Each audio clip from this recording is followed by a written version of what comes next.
मैं जितेंद्र सिंह, आप सभी को बहुत बहुत धन्यवाद कि आप सभी जो है हमारे द्वारा एक छोटी सी की हुई प्रयास को आप लोग जो है इसको निखार रहे हैं। तो आज जो है हम लोग का टॉपिक है मोहम्मद बिन तुगलक। मोहम्मद बिन तुगलक, ये हम लोग का आज टॉपिक है। मोहम्मद बिन तुगलक जो है, बिन तुगलक, ये जो हम लोग का टॉपिक है। और हम लोग जो टॉपिक जो पढ़ रहे हैं, इसमें जितने भी काम कर रहे हैं एकदम टू द पॉइंट हम लोग काम कर रहे हैं। और टू द पॉइंट में फायदा ये होता है कि परीक्षा के लिए रिवीजन करने में बहुत आपको सहायता मिलेगी। तो मोहम्मद बिन तुगलक का आप देखेंगे कि इसका जो कालखंड निर्धारित किया गया है वह 1325 से 1351 माना गया है। 1325 से 1351 ईस्वी तक इसको माना गया है। तो आप लोग को पता होगा कि पिछले वीडियो में हम लोगों ने बताया था कि जब बंगाल अभियान से जब गैसुद्दीन तुगलक लौट रहा था तो उसके स्वागत के लिए अफगानपुर में मोहम्मद बिन तुगलक के द्वारा एक लकड़ी की महल बनाई गई थी। उस महल में जैसे गैसुद्दीन तुगलक घुसता है तो महल गिर गया और गैसुद्दीन तुगलक की मौत हो गई। जब गैसुद्दीन तुगलक की मौत हो गई तो गैसुद्दीन तुगलक के पुत्र, जिसका नाम था जूना खां, जिसको कि हम लोग मोहम्मद बिन तुगलक के नाम से जानते हैं, इसका जो है जूना खां इसका नाम था। ठीक है। तो जूना खां जो है मोहम्मद बिन तुगलक के नाम से दिल्ली की गद्दी पर बैठा। कहा जाता है कि संभवतः मध्यकालीन सभी सुल्तानों में मोहम्मद तुगलक सबसे शिक्षित, विद्वान एवं योग्य व्यक्ति था। मोहम्मद बिन तुगलक बहुत ही शिक्षित और विद्वान एवं योग्यता वाला व्यक्ति था, लेकिन अपनी सनक भरी योजनाओं, क्रूर कार्यों एवं दूसरे के सुख दुख के प्रति उपेक्षा भाव रखने के कारण मोहम्मद बिन तुगलक को स्वप्नशील, पागल एवं रक्त पिपासु कहा गया है। बरनी, सरहिंदी, निजामुद्दीन, बदायूनी एवं फरिश्ता जैसे इतिहासकारों ने सुल्तान को अधर्मी घोषित किया है। अब हम लोग इस पर देखेंगे कि जैसे मोहम्मद बिन तुगलक सिंहासन पर बैठने के बाद अपने अमीरों एवं सरदारों को अनेक प्रकार की उपाधियां एवं पद प्रदान किया।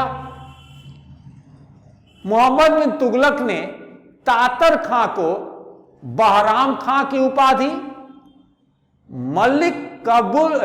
मलिक कबूल को इमाद उल मुल्क की उपाधि एवं वजीर ए मुमालिक का पद दिया था, परंतु कालांतर में उसे खाने जहां की उपाधि के साथ गुजरात का हाकिम बनाया। मलिक अयाज को ख्वाजा जहान की उपाधि के साथ सहना ए इमारत का पद, मौलाना गयासुद्दीन को सुल्तान का अध्यापक, कुतलुग खां की उपाधि के साथ वकील ए दर की पदवी, अपने चचेरे भाई फिरोज तुगलक को नायब बारबक का पद दिया। मोहम्मद बिन तुगलक के सिंहासन पर बैठते समय दिल्ली सल्तनत जो है कुल 23 प्रांतों में बटा था। दिल्ली सल्तनत कितने प्रांत में बटा था? 23 प्रांतों में बटा था। जो निम्न था, जैसे कि दिल्ली, देवगिरी, लाहौर, मुल्तान, गुजरात, अवध, कन्नौज, लखनऊती, बिहार, मालवा, जाजनगर, द्वार समुद्र। अब जो है ये जितने थे ये प्रांत थे। लेकिन यहां पर एक मार्क करने वाली बात है कि कश्मीर और बलूचिस्तान जो था ना, ये दिल्ली सल्तनत में शामिल नहीं था। कश्मीर एवं बलूचिस्तान दिल्ली सल्तनत में शामिल नहीं था मोहम्मद बिन तुगलक के समय। जैसे जो है मोहम्मद बिन तुगलक राजा बना, उसकी राज्यारोहण हुई, उसके बाद मोहम्मद बिन तुगलक ने कुछ नई योजनाओं का यानी कि क्रियान्वित करने का प्रयास किया। तो आप देखेंगे इस नई योजना में इसका कुछ कार्य है आपको देखने को मिलेगा। तो मोहम्मद बिन तुगलक जो नई योजना लाया उसमें 4 जो आप देखेंगे कि ये बहुत जो है 4 योजना पॉपुलर है और इसका जो है आप सबको भी हमको उम्मीद है कि इसकी जानकारी हो गया, नहीं तो आज हो जाएगी। तो 4 योजना में क्या था? ये 4 जो है मुख्य रूप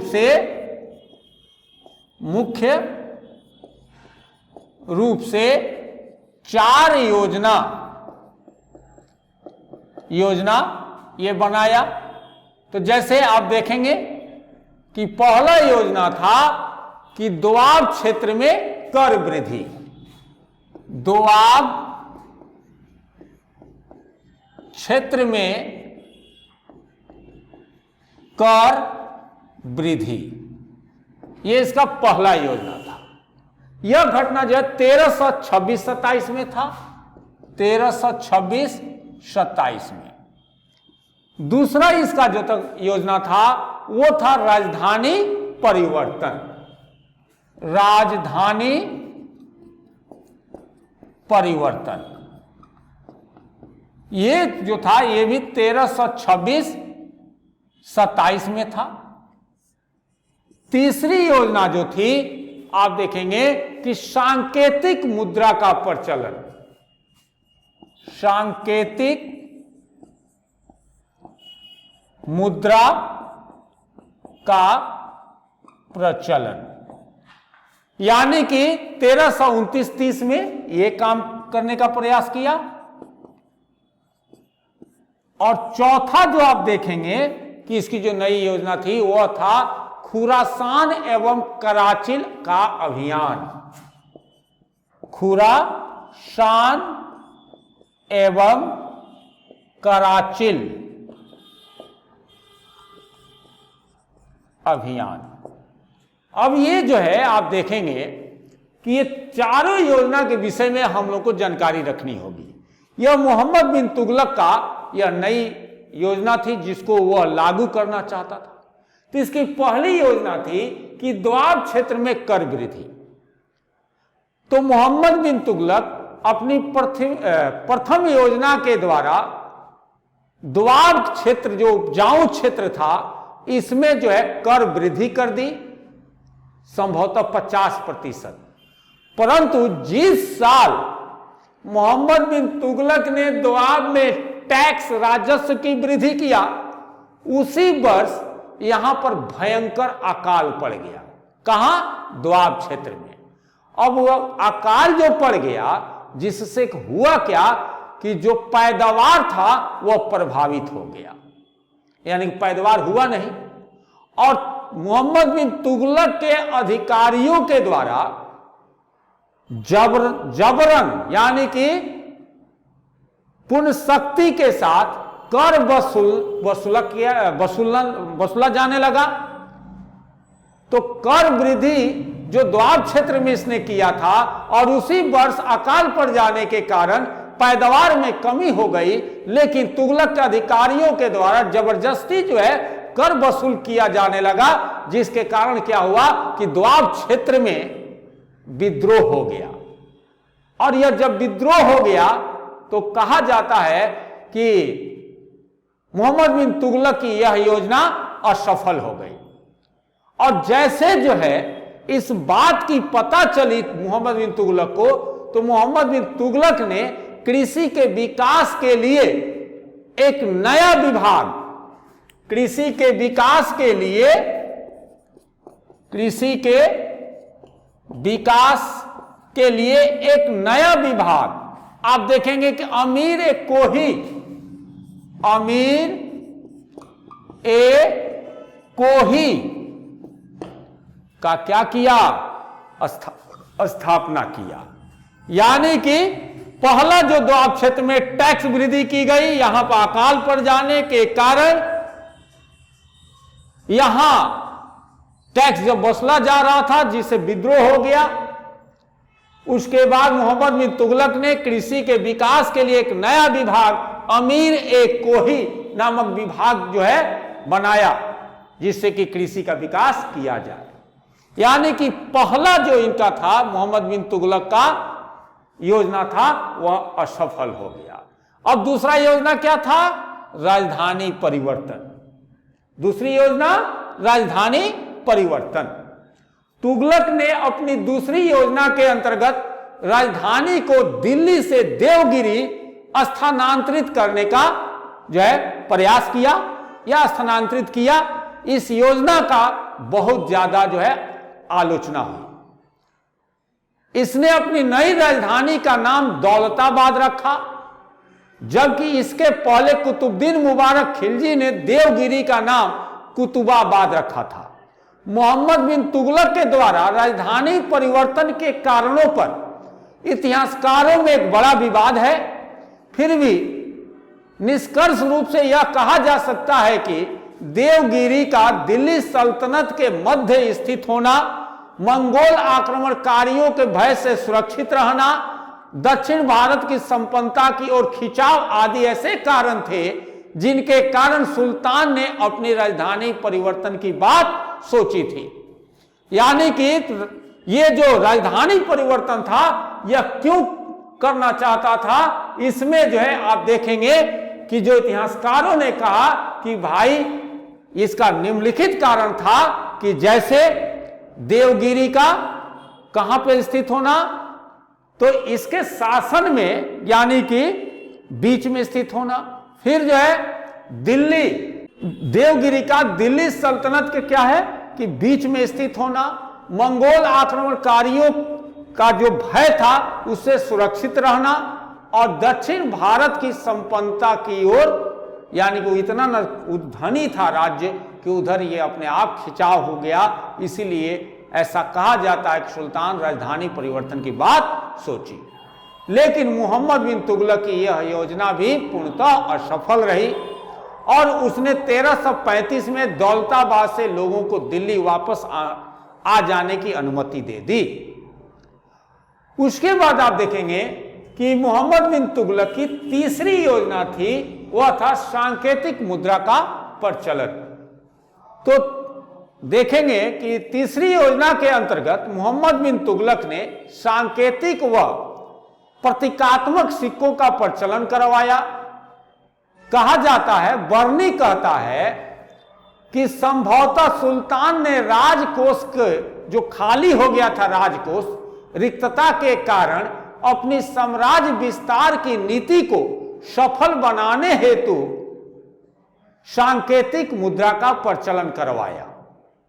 सांकेतिक मुद्रा के अंतर्गत सुल्तान ने संभवतः पीतल, यह कहता है फरिश्ता कहता है कि सांकेतिक मुद्रा के अंतर्गत सुल्तान ने संभवतः पीतल, जबकि बर्नी कहता है कि तांबा धातुओं के सिक्के चलाए जिसका मूल्य चांदी के रुपये के टंका के बराबर होता था।